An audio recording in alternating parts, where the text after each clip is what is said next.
From the heights of contentment, being married to a city princess, having two wonderful children, owning a business that was doing well, and living in my hometown where I always wanted to live, to the depths of hell in a matter of weeks. This is my story. I live in Culverson, a small town in the Midwest. The population of our small community is only 1,000 souls.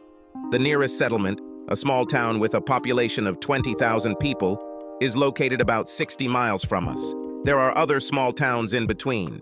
We have several convenience stores, the precursors to Walmart, like a little find-it-all store that mostly sold groceries, but had a section for toys, clothing, office supplies, cameras and sundries, and even had patterns and fabrics for those who considered themselves seamstresses.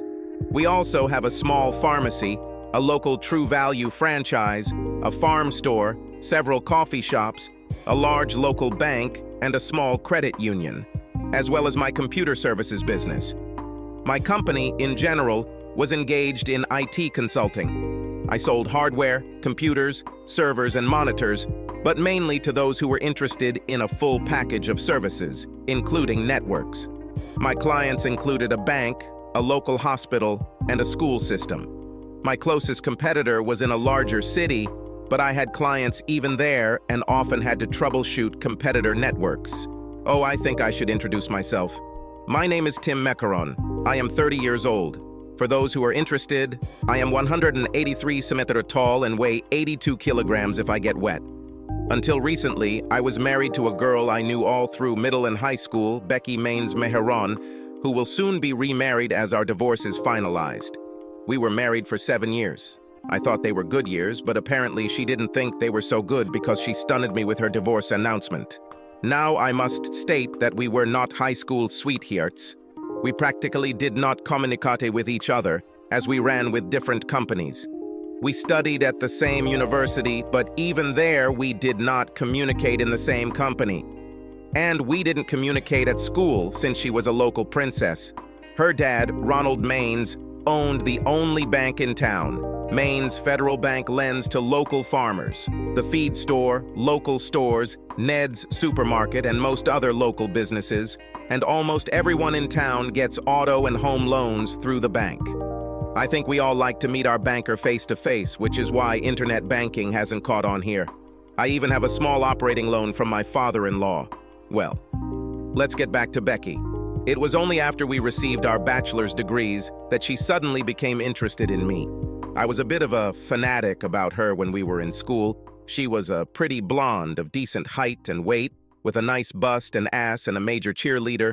I was a starting quarterback during the football season, a starting offensive lineman in basketball, ran the 1,000 and 2,000 meters in track and field, and played center field in baseball. Becky wasn't exactly a stuck-up person. She'd contradict that generalization if you threw it at her. But she did display that attitude about herself. She dated a quarterback who played point guard and pitched in baseball. Josh was a good guy and a great athlete. He went to another university on a full scholarship to play football, and that's where they parted ways. Like I said, I didn't move in the same circles that Becky did during college. She was a high-ranking member of her sorority, the largest on campus, and their respective fraternity was the largest on campus. There were always fraternity or sorority-sponsored activities to fill time outside of class. On the other hand, I was a nerd. I spent a lot of time outside of class learning about hardware and software, as well as various systems and the intricacies of computerizing them. My choice of major required at least as much time studying as I spent in classes. In addition, I needed to have a job to pay for what the small scholarship did not allow.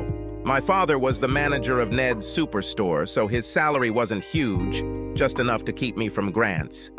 Just to give an example of scale, you could multiply the square footage of my parents' house by 4, and it still wouldn't be as big as Ronald Mains's primary residence. In the summer, my father and I went hiking almost every weekend. Fishing was a cheap but enjoyable activity. Becky and her parents flew to Aspen, the Ozarks, Miami, sometimes Hawaii, and then Maine, just to fool around and laugh. Do you get the idea? We were very different people who were simply lucky to grow up in the same small town.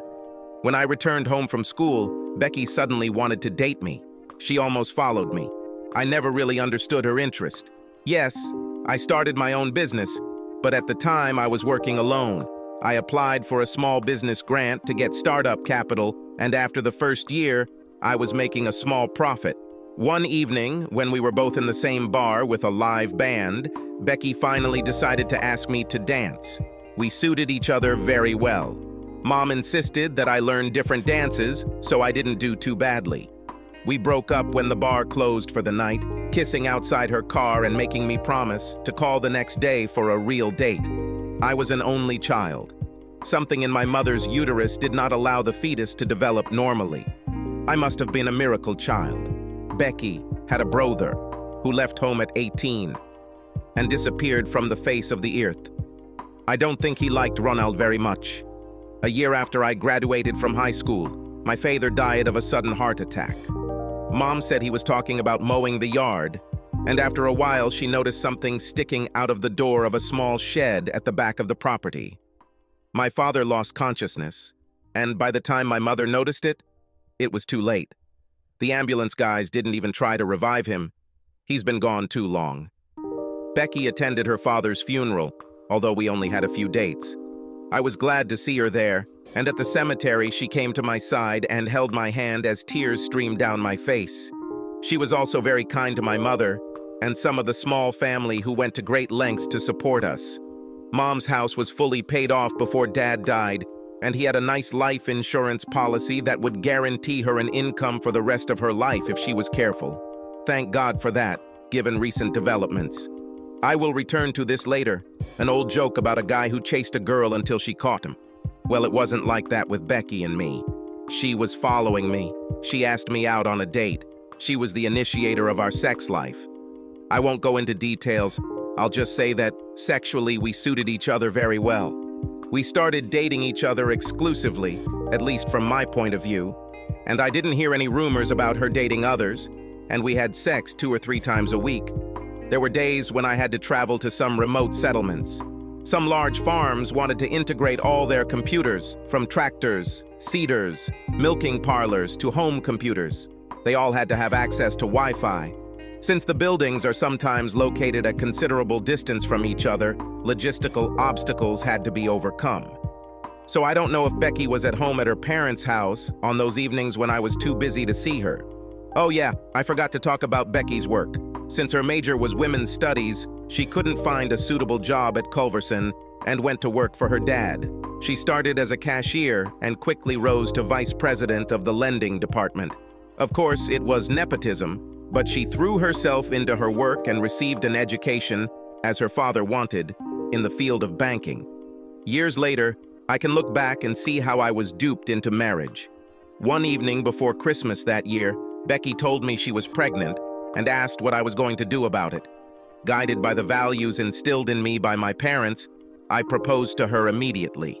I should have immediately realized the true status of my beloved's pregnancy when she and her mother chose a date 7 months after announcing our engagement that Christmas.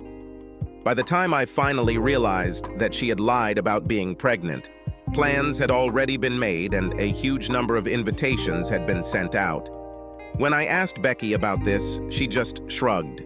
Her explanation: "If I had left everything up to you, we would never have gotten married, let alone engaged. I love you and you love me. It will work." As for me, I was in love with the city princess. The sex was amazing and I really wanted to sleep with and around Becky, so I agreed and left no stone unturned when I realized she had lied about being pregnant. The wedding was the largest in our city in anyone's memory. Everyone was invited. We even held it on a Sunday afternoon so that all the businesses had time to close. The holiday was extraordinary. It was organized by a company from our urban area. We honeymooned in Barbados, where Becky found a clothing-optional beach and was naked almost every day we were there. The sex was alternately loving and tender and rough and violent.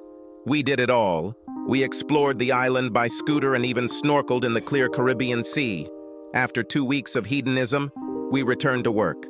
I now had one person working for me, and before our marriage ended, the staff had expanded to 3 technicians and an accounting secretary to keep us all organized and in order. About a year after their wedding, Becky announced that she was pregnant. This time, the alarm was not false. Constance, my little Connie, was born with all 10 fingers and toes and was destined to be spoiled to death. However, she is my little girl. 2 years after that, Thaddeus, or Tad for short, was born. He, too, was born fully formed. My life was complete, and I was as happy as a pig in the mud. In the 7th year of life, everything changed. Becky suddenly needed to work many evenings and several weekends. I could understand the need to hold banking conferences occasionally, but it was a slow year, and there couldn't be enough influx of loan applications to justify all those evening meetings and weekends. Becky always answered the phone if I called, but I tried not to bother her unless it was important. There weren't any missed calls, not one time she answered out of breath, but I was still a little concerned. Our sex life also suffered as Becky was rarely home before I went to bed. Many evenings I had to go to bed immediately after the children because I was traveling to serve my clients. Yes, I had more assistants, but this was only so that I did not chase my own tail. We were all very busy, but I planned my days so that I could be home in the evenings, especially if Becky couldn't be counted on to look after the children. I remember the last time I made love to my wife. I got home on Friday night and lo and behold, she arrived before me and cooked dinner for us. The children were overjoyed and talked to their mother throughout dinner. So much so that we had to ask them to eat. We then cleared the table and put the pots, pans, and dishes in the dishwasher before sitting down together and watching Shrek for the 100th time. The children were so happy to see Becky that she had to put them to bed for the night. That evening, I was not allowed to go near their bedroom. After they settled down, Becky returned to the living room with a couple glasses of wine, high heels, and some kind of fluff called a baby doll, which emphasized her beauty and made my manhood rock hard in my pants. We settled on the couch and sipped wine while Becky whispered about what she wanted me to do that night. She didn't want affection and love, no, she wanted hard sex. I didn't know if I could cope with this task because quite a lot of time had passed since our last meeting, and I was sure that I would reach the finish line too quickly. I gave her everything I could and fell into a deep sleep. When I woke up on Saturday morning, Becky was already dressed and holding an envelope in her hands. Time to wake up, idiot. Where was yesterday's loving woman? Why is the term dumb used? The children are already dressed and ready to go to mom and dad. This is where I will be staying this weekend. You'll have about 48 hours to get your crap out of my house. If you become upset, a protective order will be issued against you on Monday morning, citing mental cruelty and violent tendencies. At the same time, the divorce documents contained in the envelope will be filed. I was shocked. Finally, I found my voice and asked, "What's going on, and why are you doing this?" "It's just, dumbass, Josh came to work at the bank as his dad's right-hand man, and we're going to get married as soon as the ink is dry on my divorce papers. We've been getting reacquainted for months, and now is the time to pull the trigger." As she left, she stopped to throw one last grenade into my life. By the way, Josh can't have children, so he wants to adopt Constance and Thaddeus. Now they will always be addressed by their names, and not by those village nicknames that you came up with. As she left, she slammed the door. I spent the first 12 hours of that weekend reading and rereading the contents of the envelope. Rebecca, no longer Becky, wanted not only the house but also my business. The terms stated that I could still run the business, but would only receive minimum wage, less than even the rest of the team. She wanted full custody. The requested amount of child support would be more than what I would actually earn given the demands. She also demanded alimony, although her earnings would be many times more than mine. Her car was in her name, but mine belonged to the company. As long as I worked for the company, I could drive it.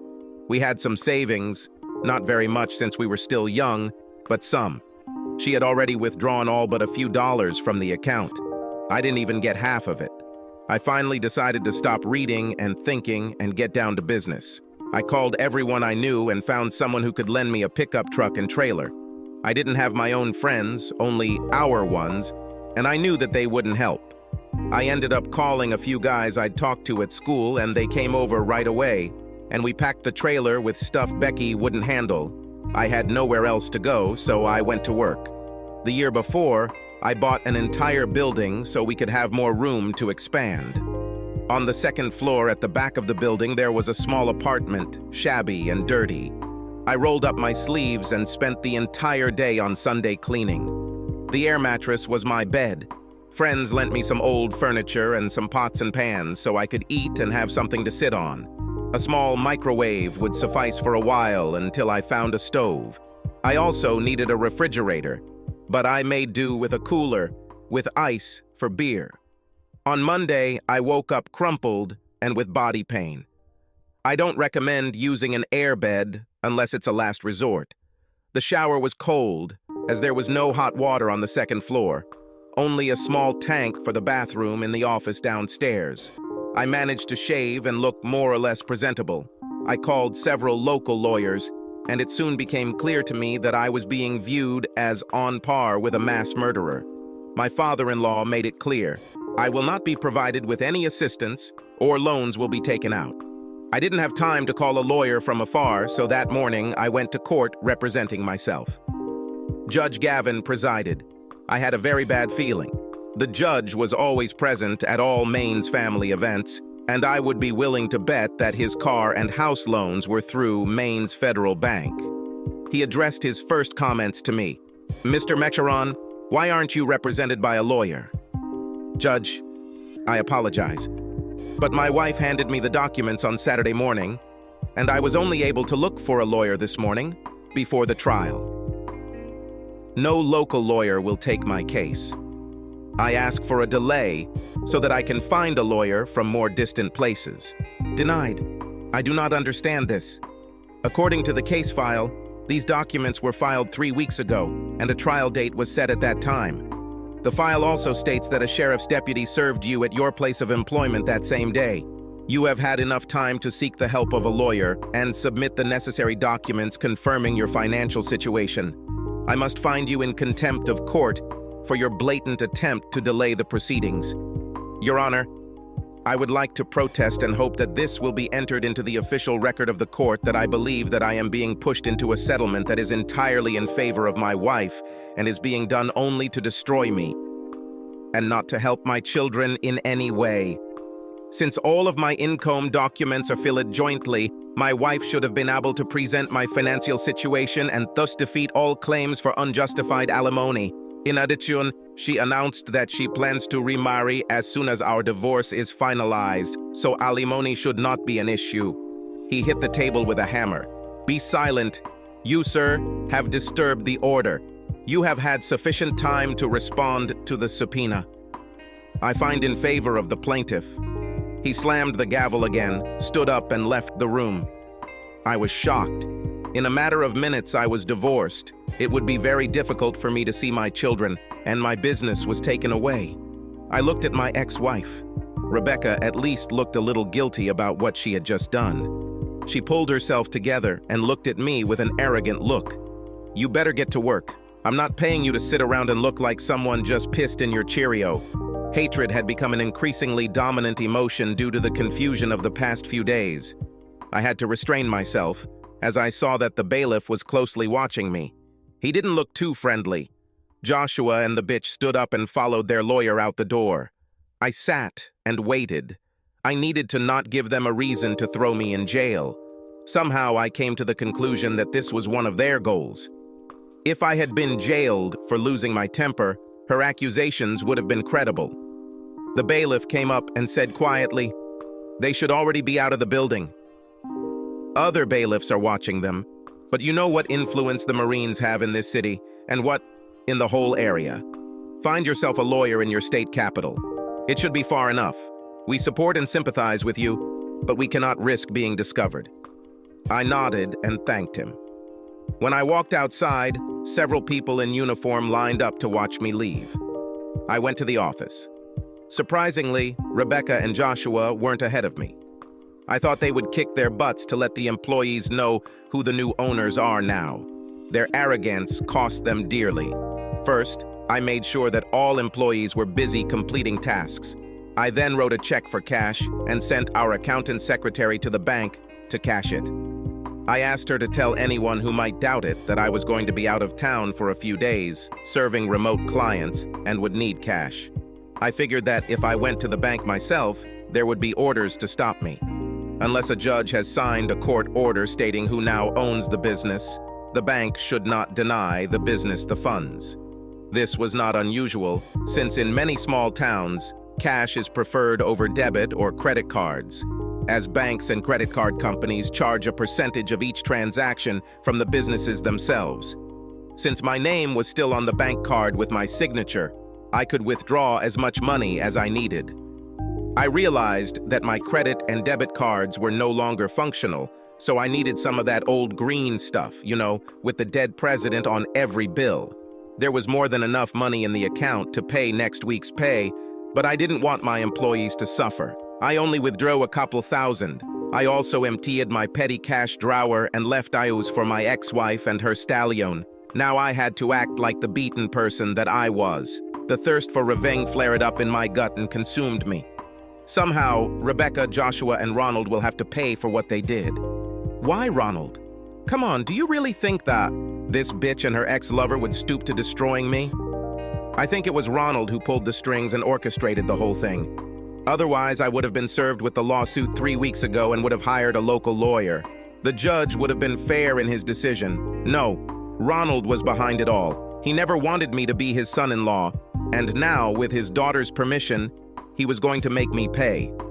Late in the evening, Rebecca and Joshua deigned to come to the office and take over the cases. They showed Stacy, the secretary, the signed court papers transferring ownership to the new corporation, and that I was now only a manager. Not an owner, manager. Luckily, they didn't publicly humiliate me by announcing my new salary. With the exception of Stacy, who must have known they needed to take a pay cut, no one else knew that they were making more per week than I was. I knew Stacy would let everyone know, but for now, business had to continue as before. When this creepy couple showed up, I excused myself that I needed to go to a client's office and left. I wasn't going to go to jail for violating a protective order. This would also play into their hands. At least the protective order prohibited me from approaching them closer than 30 meters. If the distance is greater in our small town, then I might as well sleep under a bridge outside the city. After work, I went to one of the local bars. The owner was one of my clients. I computerized his point of sale so that even the taps were integrated and could give him reports and automatically order alcohol as needed. He met me at the bar. Sorry, Ted, but I can't serve you. The word has already been announced. Anyone who serves you, sells you something, or even talks in a friendly way will speed up the repayment of your loans, and no one can handle that. You'll have to leave. He winked at me and nodded towards the back door. I knew where the gaps were in his security camera system, so I nodded and left. Pressing myself against the wall, I slid to the back and met him at the back door. Under his arm, he had a package of my favorite beer. Ted, I'm so sorry. Take this as a peace offering. I hope Maines gets over his frustration and stops this crap. That was all he said before slipping back into the building. I hugged the wall again and walked back to my small, lonely apartment. When I got there, I found a used but still usable mattress, box springs, and a Hollywood frame leaning against the back door. Wow, I don't have to sleep on this airbed anymore. After putting the beer on ice, I dragged the bed into my apartment and set it up. It was the best night's sleep, aided by 5 or 6 bottles of beer and a comfortable bed. The next day, I went to Ned's to buy groceries. I got to the checkout and was shown out the door without my groceries. Ned himself came out to kick me out. Ted, I like you and your family, but I can't stand up to Ronald Maines.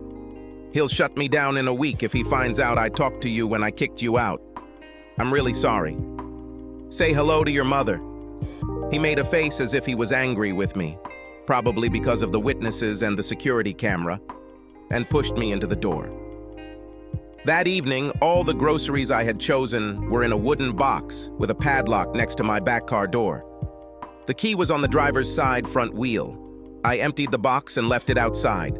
I tried to move it, but it was damn heavy. When I examined the bottom, I found that there were steel plates attached to it. Apparently, my unknown benefactor did not want anyone to steal the box.